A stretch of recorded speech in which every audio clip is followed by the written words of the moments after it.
فلا هادي له أشهد أن لا إله إلا الله وأشهد أن سيدنا محمدا عبده ورسوله اللهم افتح علينا حكمتك وانشر علينا من خزائن رحمتك يا أرحم الراحمين ربنا زدنا علما نافعا وارزقنا فهما اللهم يسر ولا تعسر رب تمم بخير آمين آمين يا رب العالمين قال الله تعالى في الكتاب العزيز أعوذ بالله من الشيطان الرجيم اليوم نختم على أفواههم وتكلمنا أيديهم وتشهد أرجلهم بما كانوا يكسبون صدق الله العظيم وقال النبي صلى الله عليه وسلم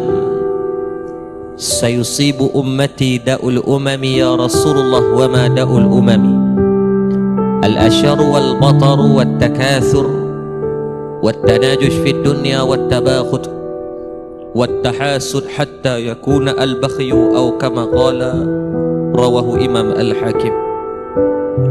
Yang dihormati Tuan Imam, jawatan kuasa masjid, pegawai-pegawai masjid, para asatizah, rakan-rakan media daripada audio kuliah dan juga Rahman TV dan seterusnya, sahabat saya kekanda Al-Fadhil Ustaz Syed Putra Haizam yang kita datangkan daripada jauh, dan saya dimaklumkan lepas ni ke Johor pula.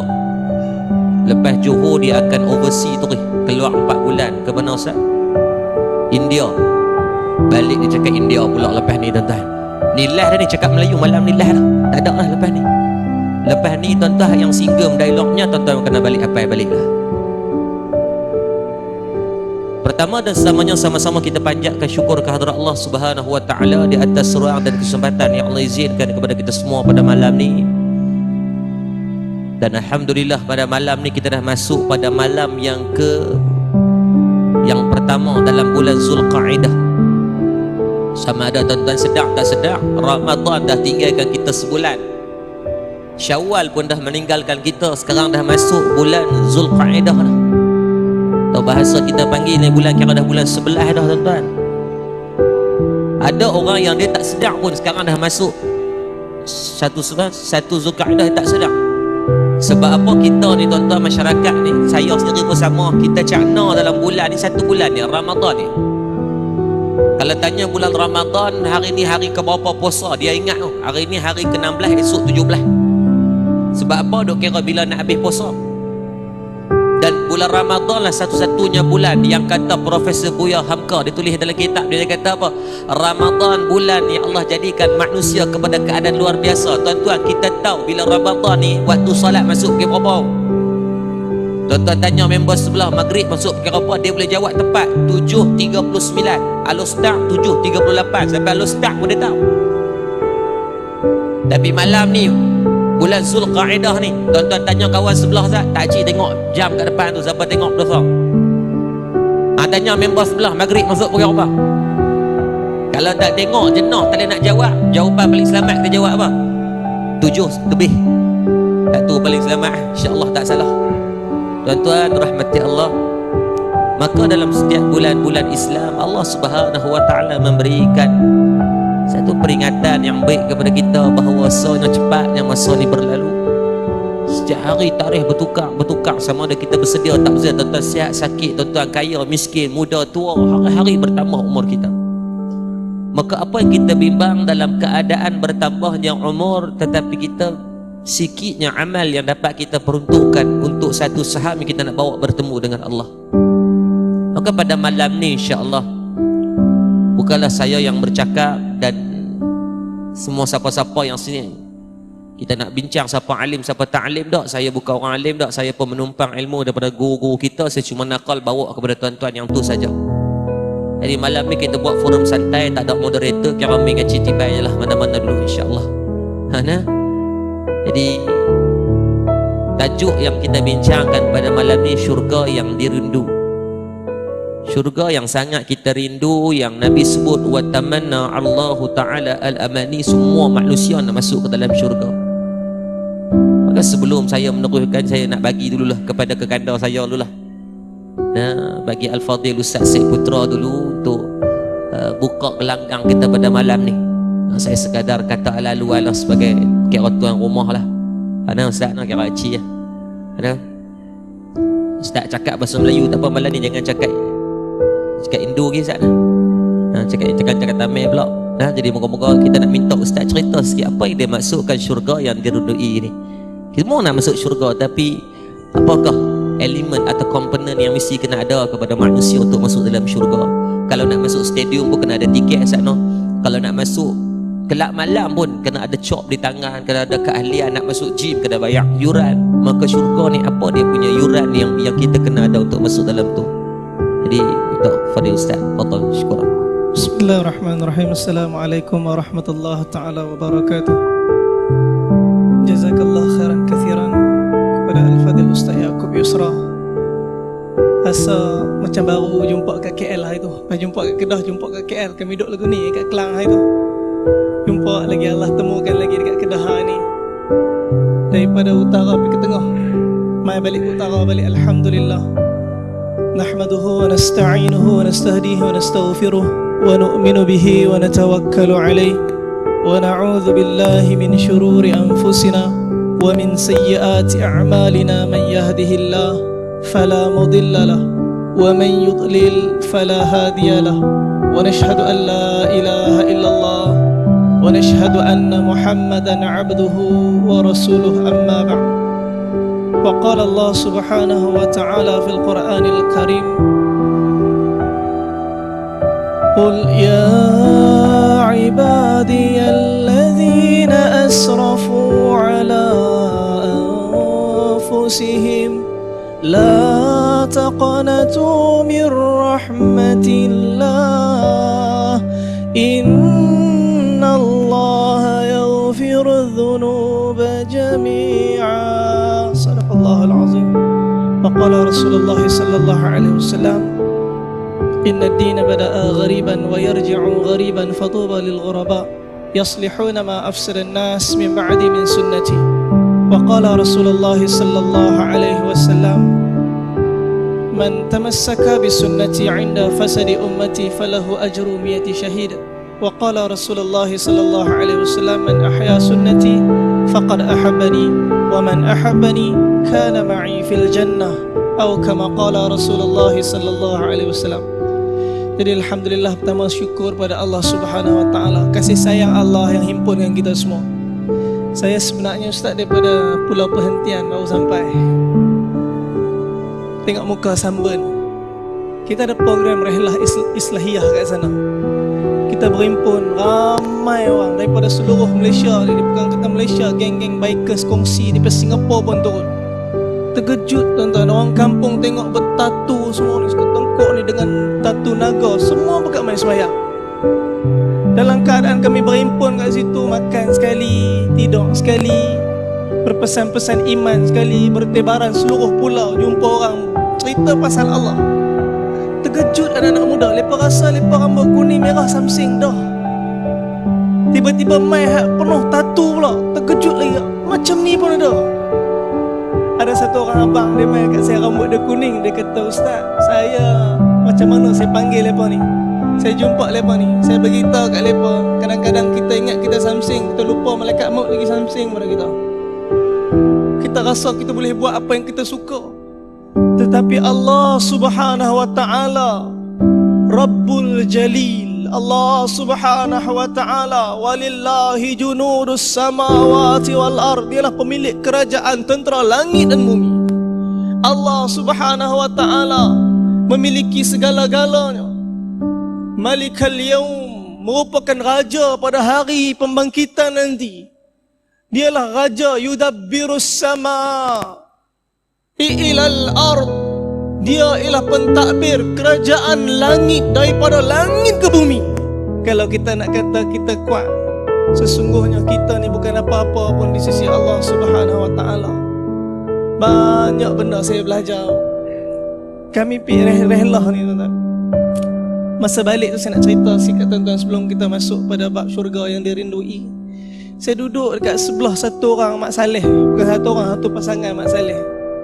Nama dia, saya tanya, saya duduk kat sebelah dia, saya pun tak pasti ni orang apa. Sebab hari yang kedua tu kami snorkeling lah. Tu yang muka boleh macam ni. Kami snorkeling, tengok ikan, cari ikan. Lepas kata dulu pulau perhentian cantik, coral dia colourful, dalam keadaan ikan banyak. Memang Masya Allah, pulau perhentian one of the best. Memang cantik betul, pandangan suasana dia sangat cantik. Tapi bila tengok coral mati habis. Coral semua mati, pitani coral mati, pitani coral mati, pitani coral mati. Ikan pun ada anak-anak ikan. Kami pergi kat Shark Point, dekat tempat jerung. Lepas kata jom kita nak pergi tengok jerung. Tuan-tuan, cari jerung tak ada. Hak ada anak jerung yang sekong. Hak tu lah pakat duk ligan tengok. Bila balik saya naik boat, saya duduk kat satu pasangan. Saya tanya dia, where you come from? Daripada mana? Dia kata, we are from Spain. Daripada Spanyol. Bila dia kata Spanyol, saya kata, oh, Lionel Messi. Saya kata Lionel, dia kata, oh, yes, Lionel Messi. Tiba-tiba dia sebut nama Gabriel Batistuta. Saya kata, tu Argentina. Saya duduk sembang dengan dia. Saya tanya dia, umur berapa? Datang dua orang je ke? Dia kata, kami main berdua je ni. Umur dia 52 tahun. Nama dia Jake Alvaro. Saya kata, apa dia? Dia kata, my name is Jake Alvaro. It's okay, just call me Jake, because I know it's difficult to pronounce my name. Susah nak sebut nama saya untuk orang Malaysia ni. Tak apa, panggil saya Jake. Isteri dia nama Julia. Saya tanya dia, main kat Malaysia berapa lama? Dia kata sebulan. Dia cikgu, dia cuti sebulan dan dia main untuk melawat Malaysia. Dia kata, what a beautiful place, cantik betul Malaysia. Dia kata, dia baru lepas daripada Royal Belum. Dia pergi dekat hutan Royal Belum. Dia kata dia satu orang forest engineer dulu. Dia kata dia nak tengok satu keadaan bunga yang antara bunga yang terbesar kat dunia, Rafflesia. Sampai kat Royal Belum, dia kata cuma dapat tengok Rafflesia yang dah mati. Dia tunjuk gambar, seronok dia tunjuk gambar. Lepas tu dia kata kami duduk seminggu dekat sana. Dah puas kami main pulau perhentian. Kami duduk seminggu kat sini. Kami akan ke Tioman. Kami akan seminggu kat Tioman. Lepas tu kami akan pergi ke Sabah. Sampailah minggu terakhir kat Sabah, kami akan balik ke Spain. Saya duduk dekat dia, saya duduk fikir.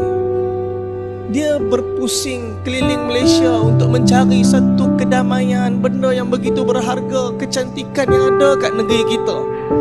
Dia mendapat keindahan, segala keindahan alam dekat Malaysia.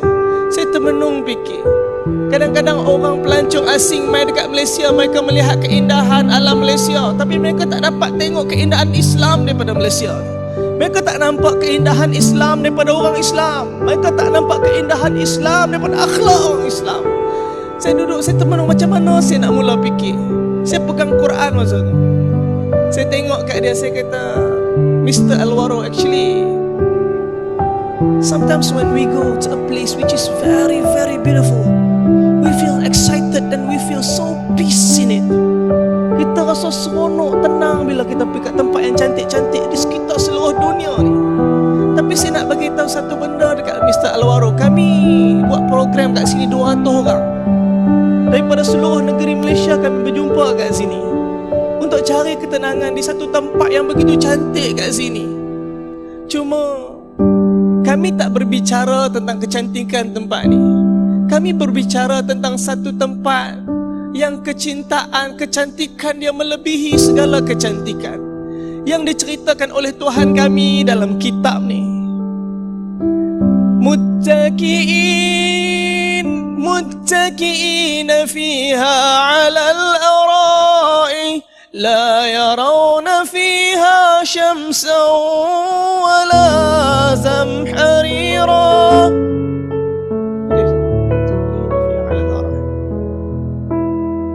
Satu tempat yang mana kita semua akan dipakaikan dengan sutra. Dalam keadaan kita akan duduk bersandar, dalam keadaan teduhan yang mana masa tu tak berapa sejuk, tak berapa panas, dan kita lihat tak ada matahari pun kat situ. Saya ceritakan dia tentang syurga setelah daripada kematian ni. Saya ceritakan, there is a place which is better than this world. There is a place which is nothing like in this world. There is a place when we look at it, the eye gonna stuck for 70 years. Mata akan terpegun sehingga 70 tahun terhadap kecantikan hanya dekat depan pintu syurga. Satu tempat yang begitu cantik. Bila saya cerita-cerita tentang syurga, dia pegang saya. Dia kata, yes. Dia kata, betul. Cuma kenapa, dia kata, you with your colours of your shirt, and I am with colours of my shirt. Saya dengan colour baju saya, awak dengan colour baju awak. Tapi kenapa kita saling berbunuhan antara satu sama lain? Kenapa kita saling berperang antara satu sama lain? Apa benda yang bezakan kita semua? Saya tengok muka dia, jam. Saya tak tahu nak jawab apa. Saya cuma kata kat dia, sir, we are the same. Kita sama. We are from the same father. Kita daripada ayah yang sama, Adam alaihissalam. Cuma kita mempunyai keimanan yang berbeza. Dan kehidupan kita ni ialah bergerak mencari kebenaran. Yang ikhlas pasti akan bertemu dengan kebenaran. Yang ikhlas pasti akan bertemu dengan kebenaran. Sebab tu syurga ialah satu tempat yang sangat mahal. Syurga ialah satu tempat yang tak kala satu orang wanita datang bertemu dengan satu orang tabi'in, Zunun Misri rahmatullah alaih. Dia datang jumpa dengan Zunun Misri. Dia kata, wahai Zunun Misri, ceritakan tentang syurga pada aku. Zunun Misri kata, kamu suruh aku ceritakan satu perkara yang aku sendiri tak mempunyai pengetahuan tentangnya. Aku sendiri tak pernah melihat keadaan sebenarnya. Kamu minta untuk aku ceritakan tentangnya kepada kamu. Akan tetapi kerana kamu dah minta pada aku, akan ku cerita sikit pada kamu.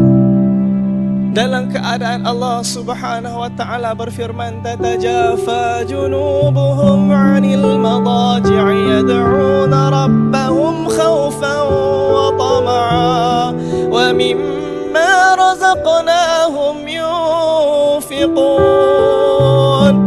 Mereka yang menjauhkan lambung tempat tidur mereka, dalam keadaan mereka benar bercinta dengan Allah subhanahu wa ta'ala, mereka bangun berdoa pada Allah dengan khauf, dengan ketakutan hati mereka kepada Allah. Wa tama'a, dengan sepenuh pengharapan mereka pada Allah. Mereka benar dengan cinta mereka, dalam keadaan hati yang benar mentaati keseluruhan perintah Allah. Allah subhanahu wa ta'ala beritahu, khaufan wa tama'a wa mimma razaqnahum yunfiqun. Mereka ada harta, sebahagiannya mereka infakkan di jalan Allah subhanahu wa ta'ala. Dan Allah beritahu, fala ta'lamu nafsum ma ukhfiya lahum min qurrati a'yun. Tak ada satu jiwa pun tahu, kata Allah, tak ada satu jiwa pun tahu tentang apa yang Allah subhanahu wa ta'ala sembunyikan daripada pandangan mata mereka. Jazaan bima kanu ya'malun, dalam keadaan balasan terhadap tentang apa yang mereka perlakukan ke atas dunia. Tuan-tuan, syurga terlampau mahal untuk orang yang mengikut hati, nafsu dan perasaan tak kalah melalui bumi Allah subhanahu wa ta'ala.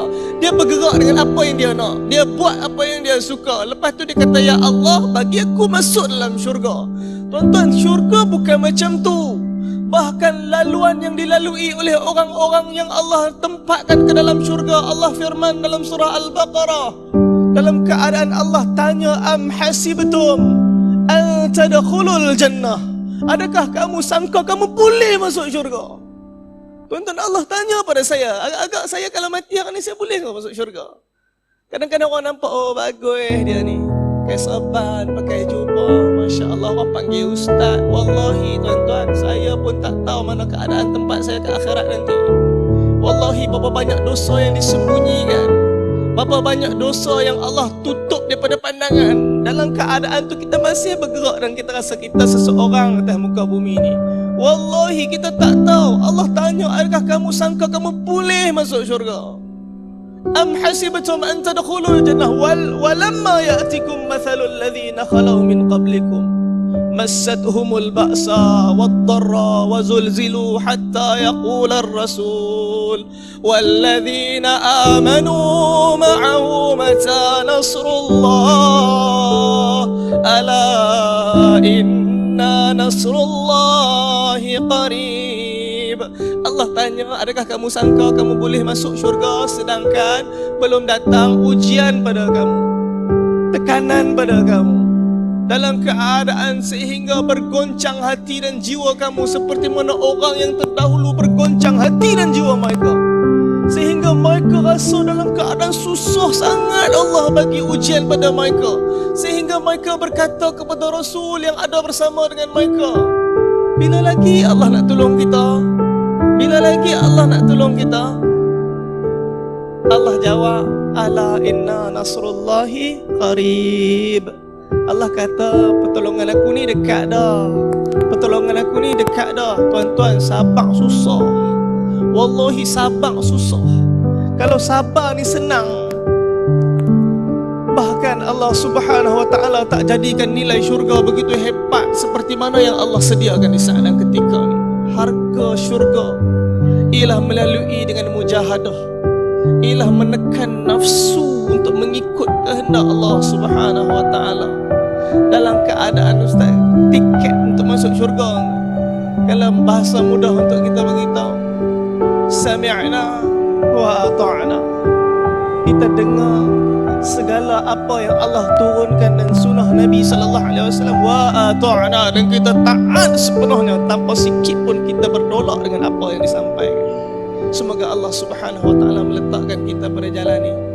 Semoga Allah Subhanahu wa taala menjadikan hati kita lunak untuk menerima perkara ini, insya-Allah. Ustaz aku lah.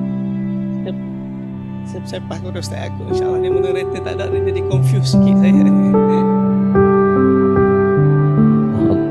Jazakallah khairan katsira Fadil Ustaz Syed Putra, dan di atas satu cerita yang sangat baiklah untuk kita. Saya kira satu benda yang saya sendiri pun pernah kenal sekali waktu di Putrajaya bila jumpa dengan orang bukan Islam. Saya tanya dekat dia, nama dia Luqman Al-Hakim, nama Islam dia. Dia main makan sekali. Saya tanya dekat dia, what your turning point? Saya pun nak cakap BI kat sikit tuan. Tak apa tuan, jangan Google Translate sebab banyak tak betul pada betul. Dia kata what your turning point to convert to Islam. Dia kata sebab dulu agama dia Buddha, di tangan ni masih ada lambang-lambang dia Buddha, dia juga Kristian, di lambang ni masih ada lambang salib.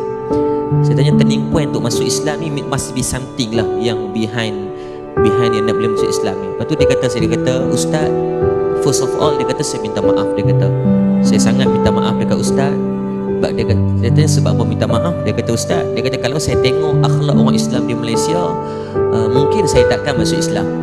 Kita dengar perkataan dia tuan-tuan, jadi asal nak marah ke dia, tapi satu side yang lain kita fikir balik, betul perkataan dia tu. Sebab dengan apa yang kita tengok hari ni, dengan bergaduhnya, dengan masalahnya kita hari ni, orang bukan Islam tak rasa dekat dia dengan Islam, melainkan dia nampak buruk pada gambaran Islam, khususnya di Malaysia ni. Dalam kalangan agama sendiri pun bergaduh hal-hal yang khilaf, yang tak sepatutnya lah kita menghabiskan masa yang banyak dalam bab yang macam tu. Jadi tuan-tuan rahmati Allah, maka syurga ni satu benda yang sangat bernilai. Duit ringgit tak boleh nak beli. Kalau duit ringgit boleh beli syurga, maka nescaya Qarun dia akan tempah nama di syurga. Kalau duit ringgit boleh beli syurga, nescaya Fir'aun, Haman, Qarun, Sa'labah di golongan orang-orang yang diceritakan dalam Al-Quran nama mereka.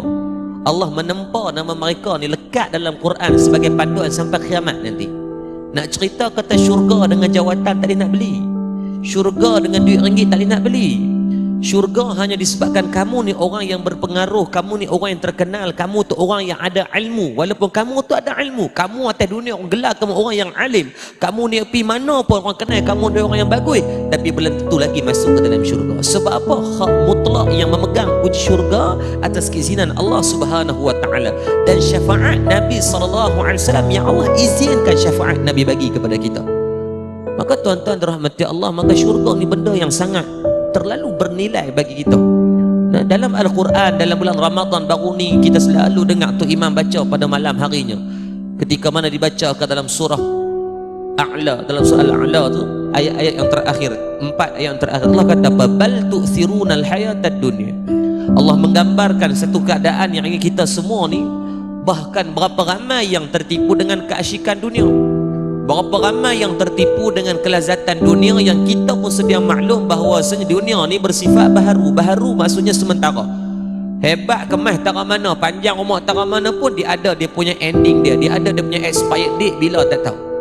Maka Allah gambarkan keadaan kita hari ni, berapa ramai ni yang alhaakumut takatsur dalam surah Takatsur. Cerita tentang manusia ni dia pulun cari dunia tak berhenti, hatta zurtumul makhabir, sehingga mereka masuk dalam lubang kubur. Baru sedar, bila masuk dalam kubur-kubur barulah sedar, ya Allah, dulu atas dunia aku pulun sangat sampai lupa pada bahagian akhirat. Islam tak larang cari dunia, tapi yang kita bimbang lupa pada urusan akhirat. Sedangkan Allah menjanjikan dalam 3 ayat terakhir dalam surah A'la, wal akhiratu khairu wa abqa. Sedangkan negara akhirat Allah janjikan yang pertama, sifat dia khairan, bersifat lebih baik. Negara akhirat semua lebih baik, dari segi syurga, dari segi nikmat lebih baik, dari segi azab lebih berat. Atas dunia kita duk tengok orang yang accident, kita tengok orang yang kena belah, kita tengok orang yang mati dalam keadaan yang terseksa.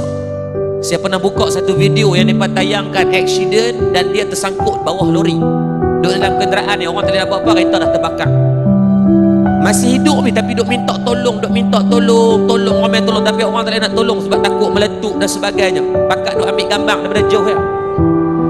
Beberapa minit duk tengok yang hamba Allah duk bergerak nak minta tolong, tuan-tuan, sampai dah berhenti. Nak abang kata sakit ni tak tahu nak cerita, tuan-tuan. Tapi bila sampai satu ketika kita tengok tangan dah berhenti, mulut berhenti bercakap, habis dah. Secara adat roh dan jasad dah terpisah. Tanggungan dia sakit, wallahu alam, dia aja yang tahu. Itu dunia, kita tengok orang sakit pun tak lepas api dah. Tuan-tuan yang main malam ni suami isteri naik motor, main malam ni biasanya tak pakai helmet lah, pakai telekung, yang suami pun pakai kepiah atas kepala ya. Saat lagi nak balik, tuan-tuan, balik kat belakang ni ada macam turun gon sikit tu, turun bukit sikit ni bawah ni, turun tuan-tuan, tengok ada bonggol depan tu, tak dan tak perasan, jadi brek mengejut. Bila brek mengejut, mana nak dan maklum dekat isteri kita kat belakang, kira tekan brek rapat ni. Bini pula tak ada bersedia apa, duk kali duk sembang, dia berlaga entah ni, hidung pi tenyeh dengan kepala kita ya. Tenyeh dengan kepala kita ni, darah meleleh keluar 2-3 titik ya. Merajuk muka com ni, tarik tuan-tuan 3-4 hari tak sembang. Kira daripada malam ni sampai mati dia lalu kok gong tu teringat kita. Sebab apa? Sakit dengan barang dunia. Tapi jangan terlupa yang Allah gambarkan di akhirat nanti jauh lebih berat, yang mana tidak ada mati pada negara akhirat. Kalau tuan-tuan buka dalam kitab Bahrul Mazi, menceritakan bagaimana hal keadaan manusia. Satu kitab yang dikarang oleh Syekh Idris Al-Marbawi, 22 jilid. Dalam tu ada cerita habis, dalam bermula daripada dalam bab tauhid, dia pergi kepada bab fiqh, taharah, salat, puasa, zakat, haji, tentang hari kiamat, tentang hari ketika mana di padang mahsyar. Cerita detail dia mengambil daripada hadis Imam Tirmizi rahimahullahu ta'ala. Dalam kitab Bahrul Mazi menceritakan hal keadaan ketika mana matinya sekalian manusia, ketika mana berlakunya kiamat, maka Allah subhanahu wa ta'ala akan mematikan yang namanya mati. Maut ni mati juga. Maka ketika tu tak ada dah rasa kematian. Sebab tu kita duk baca dalam hadis, orang kena azab, duk ulang kena azab. Orang yang bunuh diri atas dunia dia mati dah, tetapi hakikat di sana dia akan dihidupkan dan akan ulang perbuatan tersebut. Maka tidak ada daya dan upaya kita nak tanggung. Bahasa mudah macam ni tuan-tuan, yang kata dahsyatnya negara-negara akhirat ni. Kita masuk buat syurga, nak cerita dulu apa yang berlawanan. Ketika tak masuk syurga, dia ada tempat lain nama neraka. Neraka ni Nabi gambarkan dalam satu hadis. Nabi kata panasnya api akhirat ni 70 kali ganda lebih berat daripada api dunia. Nak cerita kata nanti di akhirat ni berpuluh kali ganda nisbah dia punya dahsyatnya daripada dunia. Kita tak sudut bincang bab api, tak sudut bincang dalam kitab Jam'ul Fawaid. Nabi nampak orang pecah pala, orang rengau, Orang duk ambil ni cakap badan sampai terkeluar isi perut dan sebagainya. Terus duk bincang tu lagi. Kita bagi yang logik untuk kita faham. Ada logik dia macam ni. Sekali lagi tuan-tuan, habis kita kuliah lebih kurang 9.30 kita berhenti dah sebab nak makan ni tuan. Nah, sekali lagi saya tengok daripada atas kerusi plastik tu penuh tuan. Di bawah bumbung tu dia banyak lah. Tengok kawasan-kawasan depan ni, alhamdulillah, tahniah lah pada pihak masjid. Bila mana nak makan sekali lagi tuan-tuan, tuan-tuan tengok dengan makanan sedap-sedap ni. Ada macam-macam pun tengok tuan. Tuan-tuan nak makan sekali lagi, biasanya tuan-tuan kalau duk ambil makanan, tuan-tuan akan pergi duduk kerusi terus duduk tak cakap banyak tuan-tuan. Bila kita duduk atas kerusi, kadang-kadang bila kerusi plastik dia ada kerusi yang pecah, dia ada yang pecah sikit. Jadi dia pecah ni tuan-tuan, kena tak kena nasi kita, dia akan terkepit orang bungkong. Pernah jadi tuan? Pergi di restoran kadang-kadang tak suruh bayang dia sakit, dia ngilu sikit kan. Kadang-kadang kita tak cara kasar macam tu tuan-tuan, dia masuk celah-celah tuan-tuan. Pedih ke tak pedih? Tuan-tuan nak cabut lagu mana? Kalau tarik rentak tuan-tuan, balik pakai pecah darah. Mandi boh cawan dekat tempat pedih tu. Nak buat lagu mana? Silat-silat tuan-tuan lintas jalan ni, pergi klinik depan ni cabut di klinik sebab pedih. Nak cerita kata kalau dunia pun banyak benda kita tak tahan dah sakit tuan-tuan, nak tanggung negara akhirat lagu mana? Maka tak ada pilihan lain. Kalau kita tahu tak mampu untuk berhadapan dengan jalan azab di akhirat, maka pilihlah untuk mana? Masuk ke dalam syurga dengan jalan ketaatan. Yang Allah sebut fattabi'uni, kamu ikut apa yang Allah perintahkan. Dan satu teladan role model yang Allah datangkan namanya Muhammad bin Abdullah, yakni baginda Nabi SAW. Ikut itu. Nabi bawa menyempurnakan akhlak daripada sekecil-kecil benda sampai sebesar-besar benda. Nabi mengajarkan kita daripada ilmu tauhid kepada ilmu fiqh kepada ilmu hadis, mengajarkan kita tentang atur cara kehidupan manusia. Sehingga kan kalau tuan-tuan buka dalam Sahih Bukhari, ulama himpun hadis-hadis berkaitan adab saja yang Nabi ajak. Bab adab saja. Bab adab saja. Dalam kitab Adabul Mufrad yang terbaru saya tengok tahun lepas dah diterjemah dalam bahasa Melayu. Cantik tuan-tuan, tuan-tuan ambil tengok. Dalam kitab Adabul Mufrad, dia mengajak adab tentang yang pertama, cerita tentang mak ayah, tentang ada pasangan suami isteri, dengan anak-anak, dengan jiran, adab dengan orang bukan Islam, adab dalam rumah, adab luar rumah, adab nak keluar rumah. Dia ajak on detail untuk kita faham. Sebab hari ni orang nampak Islam tak comel sebab kita hilangnya adab. Yang kata detailnya Islam nak ajak kita rasa nikmat nak masuk syurga ni atas dunia kamu bawa ni, sehingga kan nak masuk bilik ayat ajak ni cara. Ada guideline nak masuk bilik ayat, masuk kaki mana, baca doa apa. Tak cukup bila dah masuk bilik ayat, dalam bilik ayat ajak pula cara nak hidup dalam bilik ayat. Bukan nak tidur dalam bilik ayat, cara nak kendiri, nak uruskan diri dalam bilik ayat, nak berak, nak kencing, bila kencing kena berdehem. Oh memang macam tu. Bila nak kencing, nak berak, ada kedudukan dia. Tuan-tuan tak percaya, try ikut apa yang Nabi ajak. Ketika mana duduk, nak berak, nak kencing ni, tuan-tuan diberatkan kaki belah kiri, alignment kiri berat sikit. Dia kata ustaz, dia kata sama try buat tengok tuan-tuan, set masa lepas ni, berak sebelum ni berapa minit. Tuan-tuan, Nabi ajak tak ada satu pun yang bersalahan. Buat kita tengok hasil dia. Sakinah, mawadah, rahmah ada dalam rumah tangga. Allah tuan-tuan tengok dalam kitab Ta'lim Muta'allim, dia ajak cara nak lipat sejadah ni tuan-tuan. Tuan-tuan tahu cara lipat sejadah? Malam ni kita belajar sikit cara lipat sejadah. Ni kira sejadah tuan-tuan. Ni kira sejadah ni. Tak ada sejadah satu. Tak ada no. Masjid tuan-tuan tak ada sejadah tak apa ni, yang kita sembahyang di rumah. Biasa di rumah ada sejadah, jarang di rumah bawa kapek ni. Mas sejadah so kita tunjuk cara lipat sejadah. Ni dalam kitab aja. Nah, dalam kitab aja. Sebab di rumah takkan kapek ni kot, di rumah biasa sejadah kan. Mari kita tengok cara lipat. Biasanya kita lipat lagu mana? Paling mudah tuan-tuan.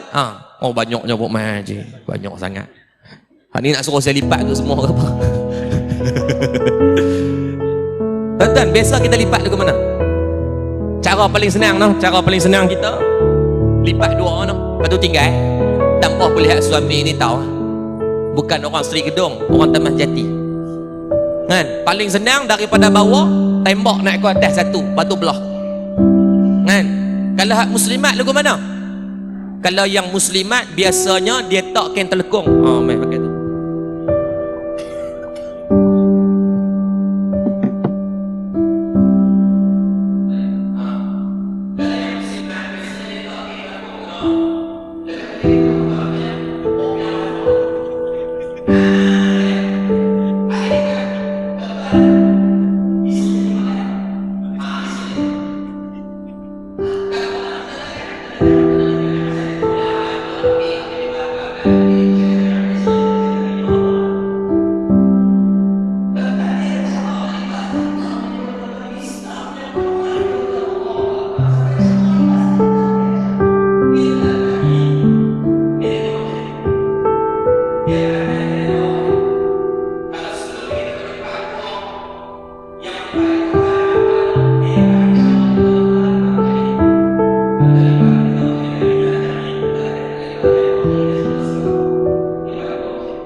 Bismillah. Lepas tu kalau boleh elakkan daripada ketika berjalan, pijak di tempat sujud orang. Dan tak apa malam ni tuan-tuan, siapa yang lani kedudukan dia duduk di tempat sujud, qasad sikit, sama ada ke depan sikit atau ke belakang sikit, tak apa tuan-tuan, kita buat silap, kita pakat-pakat betul. Mana pakat-pakat betul. Tak payah duk tengok orang, tengok bungkuk kita kat mana, jangan duk tengok bungkuk orang. Tuan-tuan, ni Islam dia ajak kita cara ni. Tak apalah tuan, kesilapan, sebab tu kita belajar. Saya bukan pandai dak, saya pun untuk guru saya tegur, oh saya kena dah. Saya tegur tuan-tuan bukan sebab saya pandai dak, kita pakat-pakat betul. Di kadang-kadang tuan-tuan bila kita berjalan tuan-tuan, kaki dengan basah-basah kita pijak tempat sujud, kawan tu main ambil semayang sagi sujud pun dah kaki cekap, kawan tu bau tuan-tuan melelong tuan-tuan, hilang khusyuk tu rakaat berapa sampai lupa. Tu elakkan kalau dah jalan sampai kita sujud, besarkan sedikit langkah atau kecilkan langkah, elak daripada pijak tempat sujud. Kalaulah Islam pada nak cara nak lipat sejadah pun dia ajar. Habis tuan-tuan duk expect apa ni? Nabi SAW hebat. Nabi nak bawa kita masuk dalam syurga, Nabi ajak sedetail jalan, semua jalan dia dapat pahala. Tuan-tuan nak pilih yang mana ya? Tuan-tuan nak letakkan di mana pakaian hidupan kita untuk jalan yang Nabi ajak, yang dipanggil sebagai sunnah. Ada orang boleh pakai istiqamah dengan jubah, silakan. Ada orang yang pergi mana dia akan bawa, dia akan letak kain yang di atas bau sebab berdasarkan hadis Nabi ada. Ada orang yang dia pergi mana pun dia akan istiqamah dengan kayu sungi. Ada orang yang pergi mana dia akan istiqamah untuk mengambil di antara apa yang Nabi simpan di tubuh badan Nabi. Ada orang yang dia akan istiqamah mengambil dengan apa yang Nabi hidupkan di rumah. Ada orang yang istiqamah untuk dia ni buat satu benda yang walaupun kecil pada pandangan manusia, tapi percaya tidak ada satu pun barang kecil di pandangan Allah Subhanahu wa taala. Sebab tu tuan-tuan cari satu hadis yang sahih di mana seorang ketika mana Nabi SAW mengajar dalam satu majlis. Nabi duduk mengajak tuan-tuan, tiba-tiba Nabi berhenti. Nabi tanya kepada sahabat, di mana si fulanah binti si fulanah. Nabi cari seorang daripada kalangan sahabiah, dalam kalangan perempuan yang Nabi perasan sebelum ni dalam majlis ilmu dia mesti ada, tapi malam tu Nabi perasan dia tak ada. Nabi tanya dekat sahabat, mana dia? Sahabat tanya, adakah sekian-sekian orang, dia ni wanita yang berkulit gelap, badan dia gempal. Nabi kata ya. Nabi yang nampak sebelum ni, kalau main nampak dia duduk di belakang dia khidmat, buat ke orang teh dan sebagainya, tapi Nabi kata hari ni tak ada. Sahabat kata, wahai Rasulullah, si fulanah binti Sulaiman ni dah meninggal dunia beberapa hari yang lepas. Tiba-tiba tuan-tuan muka Nabi jadi merah sikit. Kalau kita baca dalam kitab Syama'il, bila tu jadi maksudnya Nabi jadi cetak rupa nak seronok sangat. Nabi marah dengan Nabi, ekspresi muka Nabi jadi macam, Nabi takkan Sakha bin Aswaq, Nabi takkan bercakap perkataan keji, tapi muka Nabi tu sahabat tahu, kata Nabi tak berkenan benda ni. Sahabat kata, dia ni bukan siapa-siapa wahai Rasulullah. Nabi terus bangun, Nabi kata, kamu tunjukkan aku di mana kubur dia. Terus pergi di kubur, Nabi angkat tangan doa ke atas si mati. Tuan-tuan nak cerita kata apa? Nak cerita kata pada pandangan manusia perbuatan si fulanah bin Sulah ni kecil ya, dia cuma khidmat membersihkan masjid. Yang mana kira-kira hari ni kita tak nampak benda ni kerja yang besar. Sebab tu tuan-tuan tengok di Malaysia dan di dunia tak pernah orang berebut jawatan nak pegang jawatan Tok Siak. Tak pernah. Biasanya Tok Siak ni kita susah hati nak cari siapa dia orang. Biasanya kita akan cari paklong-paklong yang memang tak ada komitmen apa dah, yang dia mungkin dah pencin, dia besar, kita akan cari dia. Tak apa, doa ke masjid hang boleh buat dia. Kita akan cari orang detail, tak pernah berebut. Saya hari ni saya dan jawatan kuasa saya nak jawatan Tok Siak dah, tuan payah. Kalau ada tuan, Allahu Akbar, boleh tak kat muzium negara. Tuan tahu kerja Tok Siak ni bukan hak eksklusif siapa-siapa, ni kerja semua kita. Oh dak ustaz, depa kena bayar elon apa tu? Ada Tok Siak grade 41. Bayar 3,500, fresh graduate 2,800, elon sarah diri, elon kola ada, elon telefon ada. Tak ada. 3,400 tu tak nak banding dengan kerja dia mewah daripada kita, dia balik lambat dari kita. Sebab tu pada pandangan manusia terkadang satu benda itu kecil, tapi ingat Allah sebut dalam Quran, faman ya'mal miskhala zarratin khairan yarah. Di hadapan Allah nanti walaupun barang sebesar zarah akan ada balasan dia. Persoalan dia tuan-tuan hari ni apa barang kita nak sumbangkan pula untuk jalan masuk dalam syurga. Saya program di Kelantan minggu lepas, 2 minggu lepas, minta maaf, di Pasir Mas. Sehari tu program di Kota Baru. Betul malam tu kebetulan saya tak mau check in hotel, dia bagi hotel, tapi saya kata tak apa, saya nak pergi tidur rumah mak angkat saya. Kebetulan saya bawa isteri dengan anak-anak. Saya kata kesian kat mak angkat tu, dia duduk seorang-seorang, jadi bawa isteri dengan anak nak pergi ziarah dia, tidur di rumah dia, bermalam di rumah dia. Pagi tu dia duduk masak-masak, dia duduk main dengan anak-anak saya apa semua. Bila habis kami dah makan, dia kata, "Ustaz, mama nak pergi ke belakang, Ustaz, nak tengok rumput-rumput rumah jiran panjang dah lagi. Rumput-rumput belakang rumah jiran panjang lagi."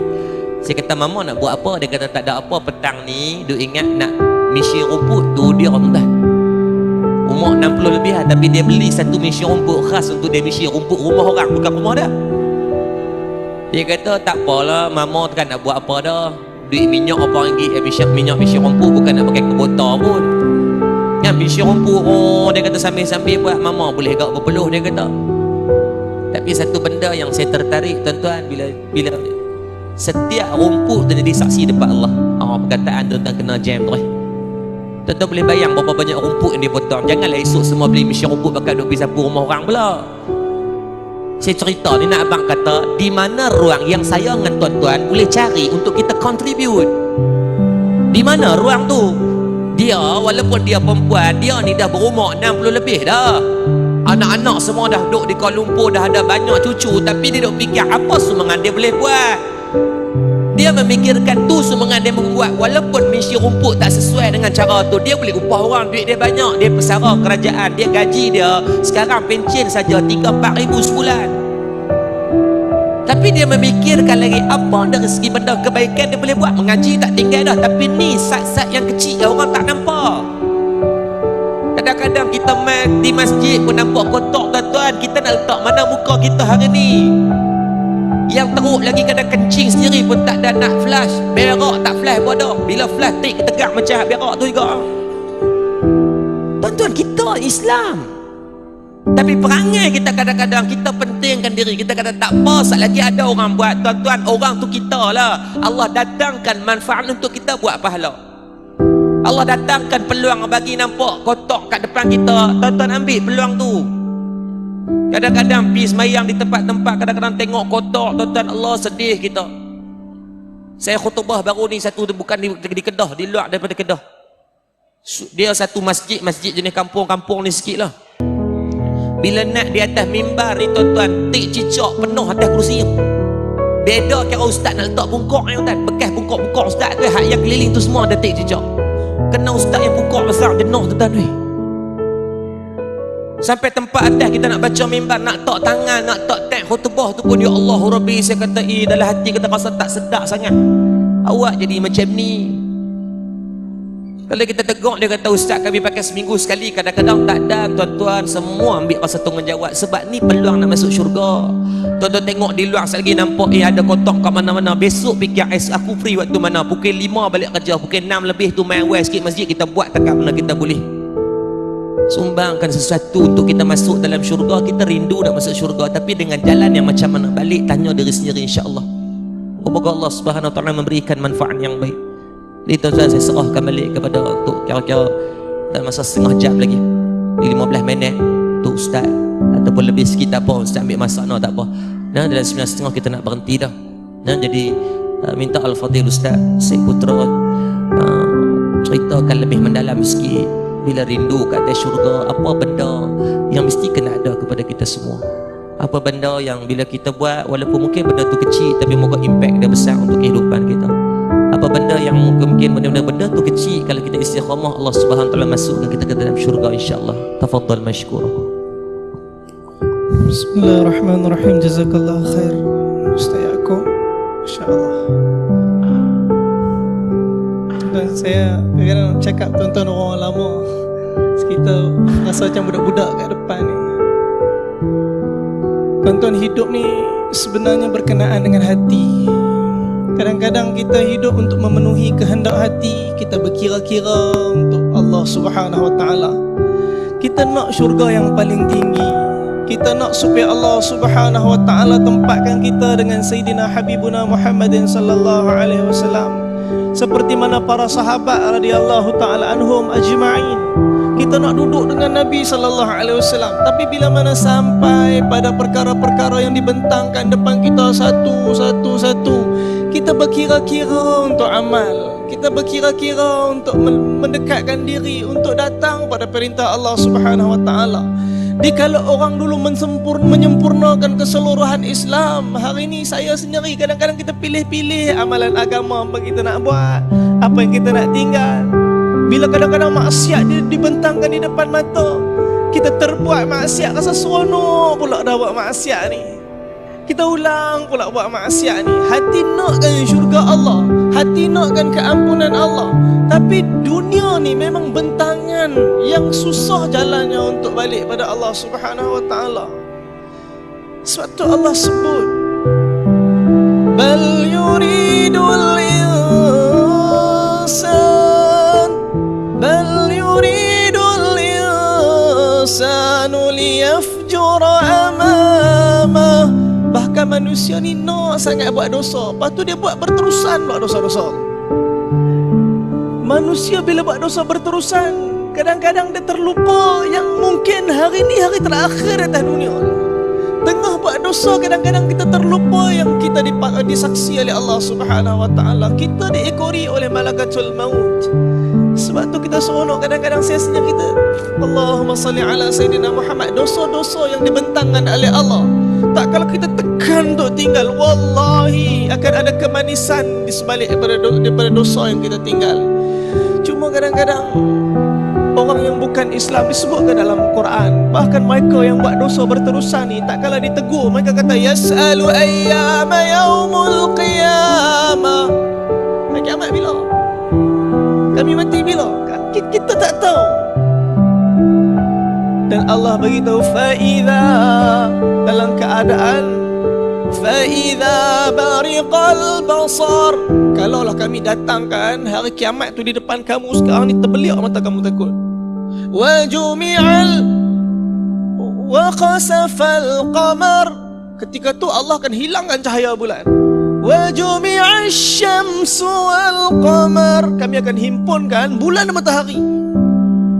Masa tu baru manusia sedar. Dia kata yaqulul insan yauma idzin ainal mafar, hari ni mana kami nak lari? Allah balas balik, kalla la wazar, bahkan tidak, tak ada tempat kamu berlindung hari ni. Ila rabbika yauma idzinil mustaqar, ketika tu Allah Ta'ala akan balikkan kita semua pada Allah. Masa tu menyesal amat dengan segala apa yang kita tinggalkan.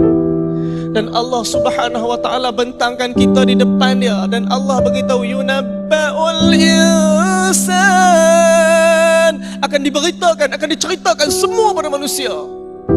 Yauma idzin bima qaddama wa akhar, semua yang manusia buat dan manusia tinggalkan. Apa yang kita buat Allah akan cerita dulu. Ingat tak dosa ni, dosa ni, dosa ni kamu pernah buat dulu ni. Dan apa yang kita tinggalkan pun Allah akan ceritakan. Ini pun kamu tinggal, ini kamu tinggal, ini kamu tinggal dulu. Allah Subhanahu wa taala akan bentangkan semua. Balil insanu ala nafsihi basira, dan ketika tu Allah Subhanahu wa taala akan jadikan diri kita ni sebagai saksi untuk diri kita. Walau alqa ma'adhira, masa tu kita akan bagi macam-macam alasan pada Allah. Ya Allah, aku tak buat ni sebab ni. Ya Allah, aku buat ni sebab ni. Ya Allah, aku tinggal ni sebab ni. Ya Allah. Dan Allah Subhanahu wa taala hari itu akan patah-patahkan semua alasan saya, alasan kita semua. Hari itu mana kita nak lari? Hari itu mana saya nak lari? Hari itu apa yang kita nak buat lagi? Di saat Allah Subhanahu wa taala bentangkan kehidupan dunia ni untuk kita terus tekan hati kita dengan kesabaran dan ketaatan pada Allah. Wallahi banyak benda yang kita nak dalam dunia ni kita tak dapat, tuan. Banyak benda. Saya nak macam-macam, tuan-tuan nak macam-macam, dan macam-macam kita tak dapat. Sebab ini dunia, bukan syurga. Kalau syurga semua kita nak dapat, dan ini dunia, sijnul mu'min, penjara untuk kita semua orang yang beriman. Wa jannatul kafir, dan satu syurga untuk orang-orang yang bukan Islam yang nak buat apa yang dia nak buat. Kadang-kadang hati kita ni, hati saya ni, hati kita ni tak betul lagi dengan Allah Subhanahu wa taala. Tak kala Allah bentangkan satu perkara untuk kita sabar. Tadi saya bawa anak saya pergi makan dekat apa nama kedai tu, Mama. Apa nama?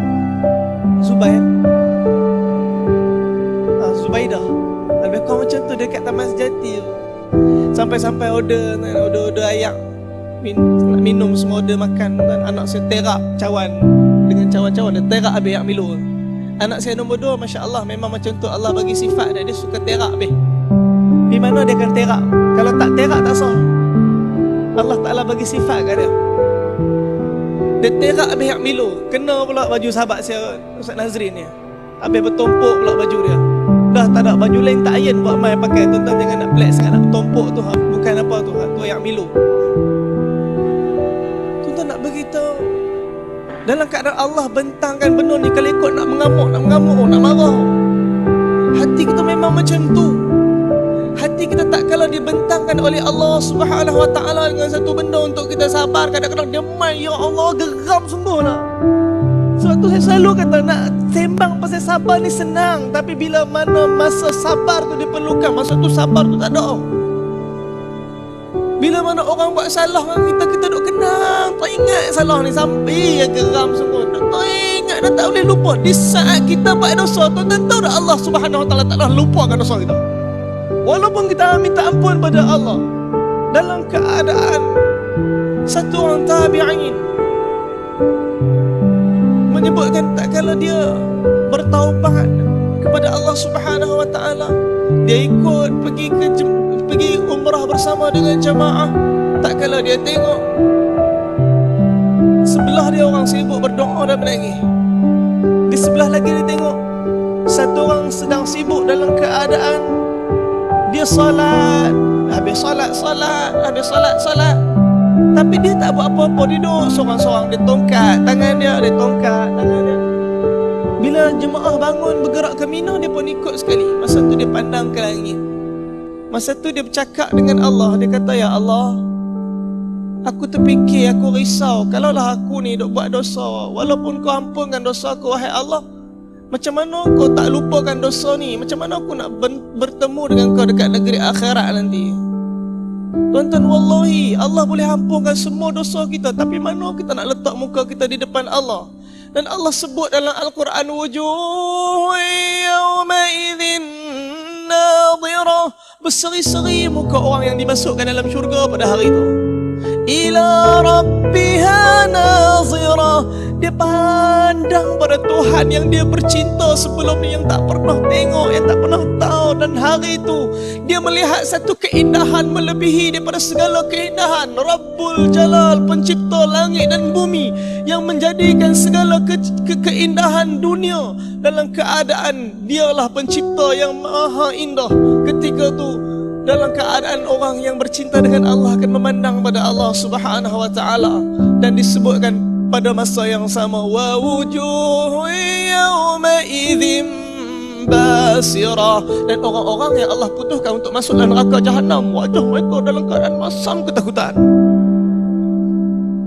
Tazunnu an yuf'ala biha faqirah, masa tu mereka tahu dah habislah aku hari ni, habislah kami hari ni, pasti kami akan kena dengan Allah hari ni. Masa tu mereka takut, dalam keadaan tu Allah templak balik. Allah kata, kalla idza balagatik taraqi, ketika mana ruh sampai pada kerongkong kamu, Allah beritahu masa tu, wa qila man raq, Allah kata hari ni, sekarang ni, saat ketika ni, siapa nak sembuhkan kamu? Panggillah tabib yang paling pandai, panggillah doktor pakar untuk mai hari ni sembuhkan keadaan kamu hari ni. Masa tu apa yang dia kata? Allah begitu, wa dhanna annahu al-firaq, hari tu dia tahu dah, hari ni ialah hari perpisahan untuk aku dengan dunia. Segala perasaan yang aku layan, segala kemarahan yang aku tebarkan untuk apa saja yang aku nak habis dan lepaskan. Masa tu satu penuh yang begitu disesalkan ketika tu. Wal tafatis saqu bis-saq, akan bersilang betih dia dengan betih sebelah ini. Allah beritahu sakit masa tu, sakit sangat masa tu. Ketika mana roh nak keluar, dalam keadaan Allah Subhanahu Wa Taala ingatkan dia balik. Fala saddaqa wala salla, kamu dulu ni tak membenarkan apa yang dibawa oleh Rasul Allah dan Rasul, dan kamu tak tunaikan solat. Walakin kadzdzaba wa tawalla. Kamu mendustakan mereka, kemudian kamu berpaling daripada mereka. Thumma dhahaba ila ahlihi yatamatta. Kamu balik pada ahli keluarga kamu dengan kesombongan kamu, seolah-olah tak ada apa yang kamu buat masa tu. Allah kata aula laka fa aula. Bila Allah sebut perkataan ni, maka musnahlah seluruh kehidupan. Allah kata celaka, maka celaka. Allah tak ulang sekali. Allah sambung lagi, thumma aula laka fa aula. Sekali lagi Allah kata celaka, maka celaka kamu. Ayahsabul insanu an yutraka suda. Kamu sangka kamu akan dibiarkan macam tu saja lepas apa yang kamu buat? Wallahi, kita sedang diperhatikan oleh Allah Subhanahu wa taala. Wa asirru qaulakum. Kita sembunyikan perkataan kita ni daripada semua orang. Awi jaharu bih, atau kita zahirkan kesemuanya kepada orang. Innahu alimun bizatis sudur. Allah tahu apa yang kita sembunyikan dalam hati ini. Kita boleh sembunyikan daripada orang, tapi bukan daripada Allah Subhanahu wa taala. Sebab tu tuan-tuan, Allah datangkan Al-Quran supaya kita faham orang dulu lalu juga apa yang kita lalu hari ini. Zaman berbeza tapi maksud kehidupan tetap sama, untuk balik kepada Allah wa ridwanullahi akbar, untuk faham bahawa kerajaan Allah tu yang maha besar. Tuan-tuan, ketika Nabi sallallahu alaihi wasallam, kita semua Allah Subhanahu wa taala bagi macam-macam masalah untuk kita. Kadang-kadang Allah bagi masalah dan kita rasa masalah kita lah yang paling besar, dan kita rasa kita tak boleh nak pergi mana dan tak boleh bergerak dengan masalah kita. Nabi sallallahu alaihi wasallam, tuan-tuan, sebutlah apa masalah kita dan cari dalam sirah yang mana Nabi sallallahu alaihi wasallam tak pernah lalu daripada apa yang kita lalu hari. Tuan-tuan, satu ketika Sayyidina Umar datang ke rumah Nabi sallallahu alaihi wasallam, tengok Nabi sallallahu alaihi wasallam kena masam wajah. Nabi sallallahu alaihi wasallam sebelah dia ada Sayyidina Abu Bakar radhiyallahu taala anhu, masam juga wajah dia. Sebab Nabi tengok Abu Bakar tengok Nabi sedih, Abu Bakar sedih. Bila Umar tengok Nabi dan Abu Bakar sedih, Umar jadi sedih. Sebab mereka ialah orang yang bercinta, hati mereka berhubung kait antara satu sama lain. Ketika tu Umar terfikir daripada hati dia untuk buat Nabi sallallahu alaihi wasallam tersenyum. Umar tengok Nabi sallallahu alaihi wasallam, Umar kata lebih kurang lima mafhum riwayat ni, ya Rasulullah, hari ni bintu Zaid, isteri aku, dia minta nafkah yang lebih daripada aku, wahai Rasulullah. Aku cekik dia. Bila Nabi dengar, Nabi senyum. Umar cekik bini dia. Tuan-tuan, ramai orang samsing macam mana orang kadang, ya Allah, dia PTB, Persatuan Takut Bini, misal terbayar. Umar kata aku cekik bini aku. Bila Umar kata macam tu, Nabi senyum. Bila Nabi sallallahu alaihi wasallam senyum, Abu Bakar tengok Nabi senyum, Abu Bakar senyum. Abu Bakar senyum sebab Nabi senyum. Umar senyum sebab Nabi dan Abu Bakar senyum. Tapi tuan-tuan, Nabi sallallahu alaihi wasallam senyum sebab apa yang Umar cerita berlaku pada dia. Nabi senyum dan Nabi bagi tahu yang lebih kurang mafhum dia, wahai Umar, inilah yang berlaku pada aku. Ni rumah belakang dua orang ni minta nafkah lebih pada aku hari ni, wahai Umar. Bila Umar dengar, Abu Bakar dengar, daripada senyum berubah jadi masam. Sebab hak dua orang belakang rumah tu Aisyah dan Hafsah, anak masing-masing. Masing-masing rasa nak balik cekik anak masing-masing. Ini keadaan hati Nabi sallallahu alaihi wasallam. Bila dibentangkan dengan perkara dunia, Nabi gundah, tetapi Nabi tak rasa benda ni beban. Kerana maksud Nabi ialah untuk saya dan tuan-tuan mengenal Allah. Maksud Nabi begitu besar untuk diperkecilkan hanya dengan masalah keluarga.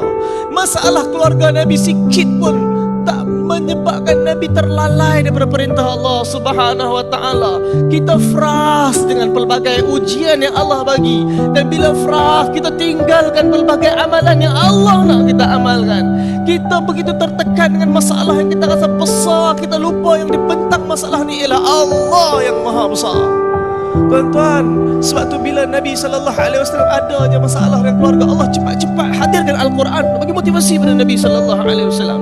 Ketika mana Allah turunkan surah At-Tahrim pada Nabi sallallahu alaihi wasallam, dalam keadaan berkenaan dengan isteri-isteri Nabi sallallahu alaihi wasallam. Allah hadirkan pada ayat yang ke-11 satu misal yang hari ini saya dan tuan-tuan kita sama-sama ambil iktibar dengan benda ni. Wa daraballahu mathalan lil ladzina amanu imra'ata fir'aun. Satu kisah, satu misal yang Allah hadirkan, Allah bagi tahu kepada Nabi, sampaikan contoh ni kepada orang-orang yang beriman tentang isterinya Fir'aun. Tuan-tuan, siapa dia isteri Fir'aun? Asiyah. Di kalangan 4 wanita yang Allah angkat di kalangan seluruh wanita kat dunia, seorang je syahid. Asiyah alaihissalam, Khadijah, Fatimah, Maryam, Asiyah, ketiga-tiga mereka meninggal dunia dalam keadaan hanya seorang yang syahid dalam keadaan diseksa dengan teruk oleh suami dia sendiri. Asiyah, suami dia ialah suami yang paling zalim dalam dunia. Asiyah, suami dia bukan sekadar syirik, bahkan mengaku Tuhan. Asiyah, walaupun ada teruk suami macam ni, sikit pun dia tak komplain pasal suami dia. Kita kadang-kadang ada isteri macam ni, ada suami macam ni, kita komplain tak kira dengan apa yang Allah bagi ni kat kita.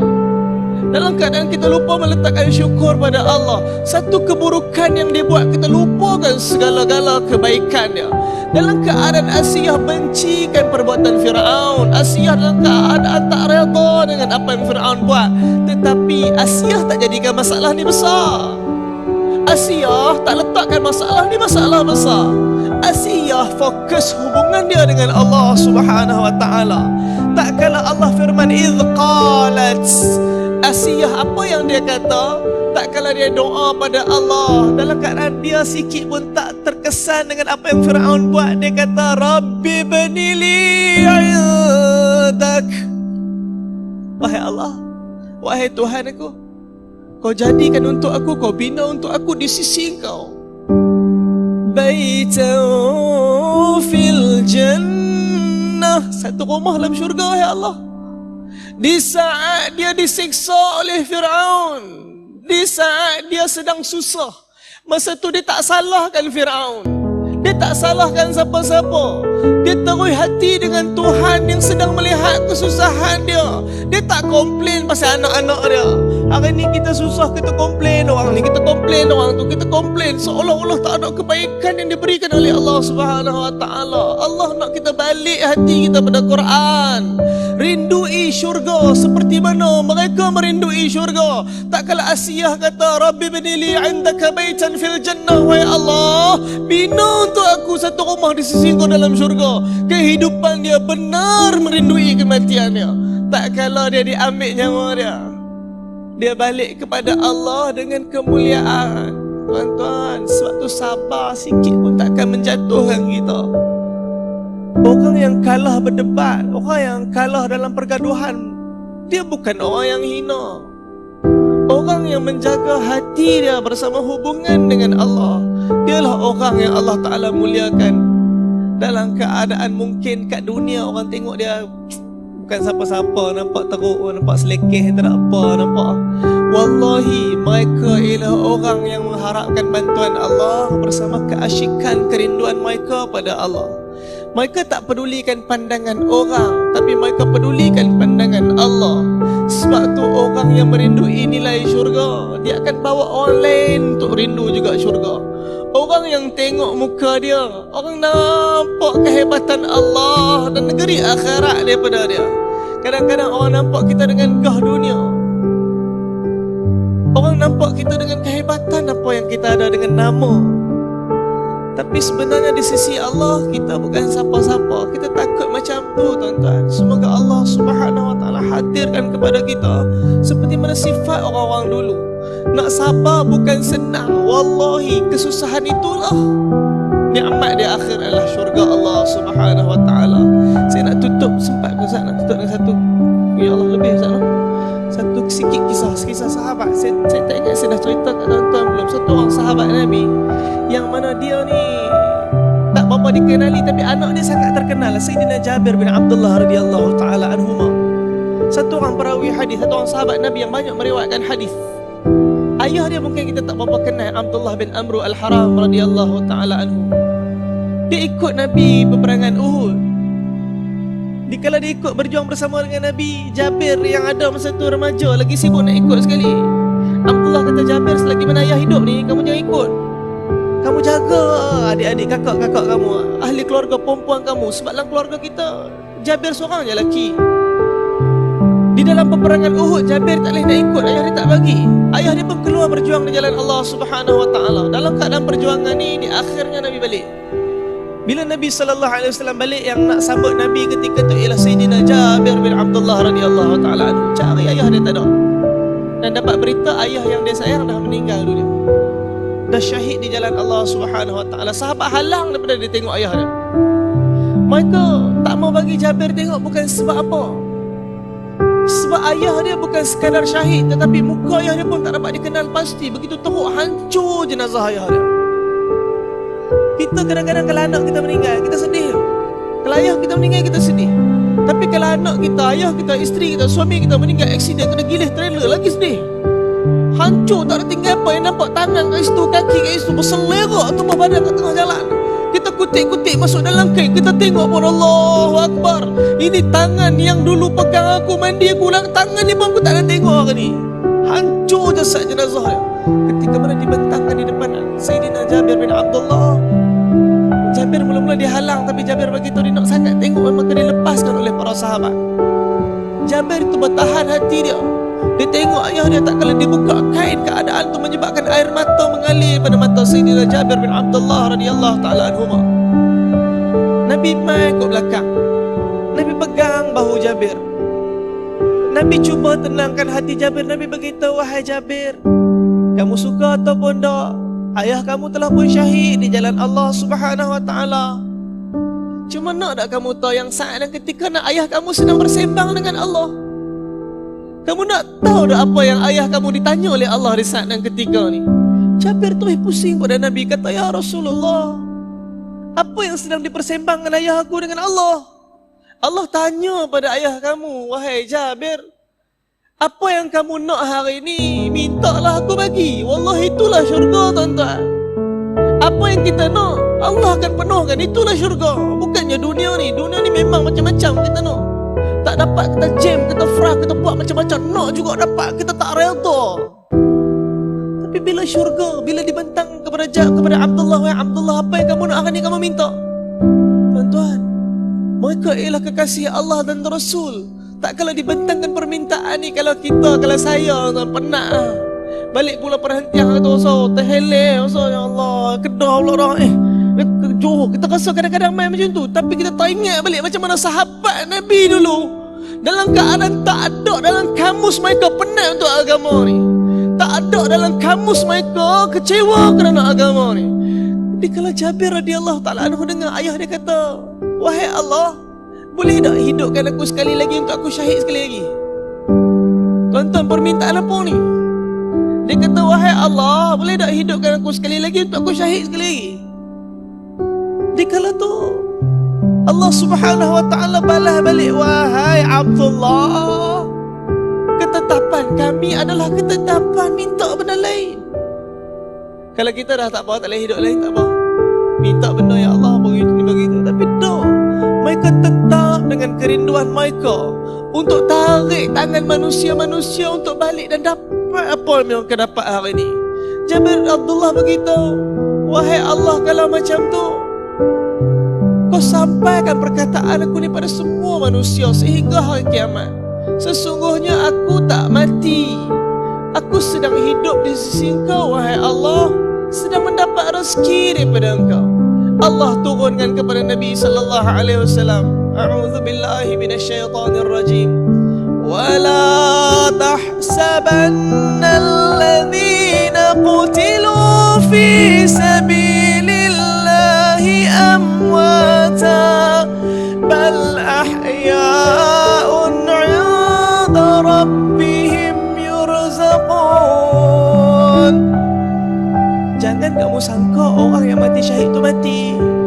Bahkan mereka hidup di sisi Tuhan mereka. Mereka beroleh rezeki daripada Tuhan mereka. Perkataan Abdullah ni sampai pada telinga saya. Perkataan Abdullah ni sampai pada telinga tuan-tuan. Wallahi janji Allah tak pernah salah. Ketika Allah terima janji ni, Allah bagi tahu, jangan kamu sangka pun jangan tentang orang yang syahid. Mereka ni bukan mati, mereka hidup. Yang mati saya hari ni, yang mati kita hari ni, yang tak faham apa yang Allah sediakan untuk kita di negeri akhirat, yang sibuk kita nak dengan dunia ni. Semoga Allah Subhanahu Wa Taala balikkan hati kita benar dengan kerisauan akhirat ni. Tuan-tuan sedih tak? Kadang-kadang tuan-tuan tengok anak-anak tidur, tuan-tuan tengok isteri tidur, tuan-tuan tengok mak ayah kita tidur. Agak-agak muka-muka ni boleh tak kita jumpa lagi kat akhirat nanti? Takut anak-anak kita yang kita biarkan, anak-anak ni solat pun tinggal, anak-anak ni tak kenal sunnah Nabi, anak ni tak tahu siapa dia sahabat. Takut-takut anak ni dekat akhirat jadi musuh kita. Isteri yang kita bagi macam-macam, kita duk sabar, tak apalah. Kadang-kadang suami yang kadang-kadang kita geram dengan dia, kita marah dia, takut kita tak jumpa lagi ke akhirat tuan. Dunia ni ialah tempat untuk kita hubungkan kesatuan hati kita supaya dekat negeri akhirat kasih sayang ni sampai ke syurga Allah Subhanahu Wa Taala. Tuan-tuan tak rindu tengok mak ayah berlari dalam syurga? Tuan-tuan tak rindu tengok anak-anak kita berlari-lari main dalam air-air dalam syurga? Tuan-tuan tak rindu kita duduk tepi lautan syurga sambil petik buah makan sama-sama, sembang tentang sejarah dunia? Sekarang syurga mungkin cerita-cerita untuk kita, tapi dekat syurga nanti dunia ni akan jadi cerita-cerita untuk kita tuan-tuan. Sebab tu tak ada masa untuk bazirkan masa. Semoga Allah Ta'ala bagi kefahaman. Ustaz Yaakob insyaAllah buat kesimpulan sikit nak apa yang kita bincangkan hari ini. Dan semoga Allah Subhanahu Wa Ta'ala hadirkan kecintaan hati kita untuk negeri akhirat lebih pada dunia ni insyaAllah.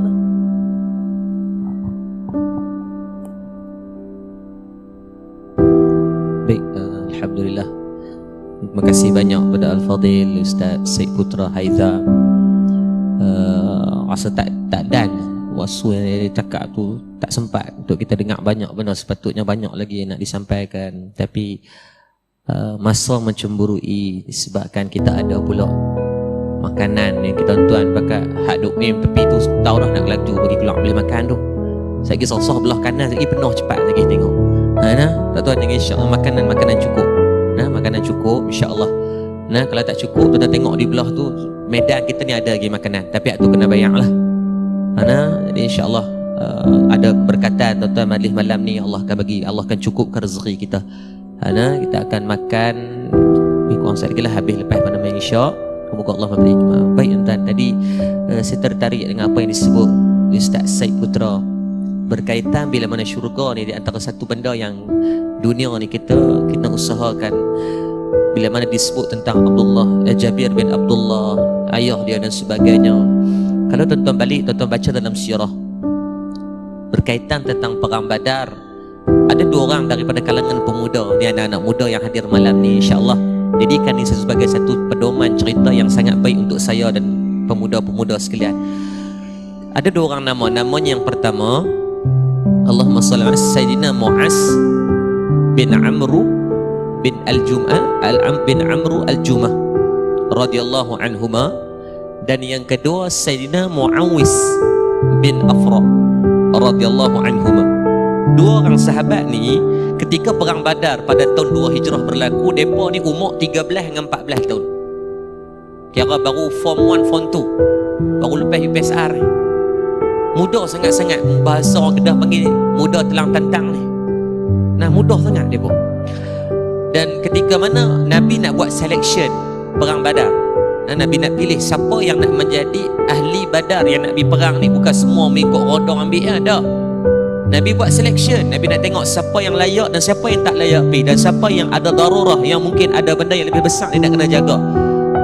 Maka bila buat selection, ramai-ramai di antaranya Sayyidina Anas bin Malik nak ikut, Nabi tak bagi sebab dia kecil lagi waktu tu.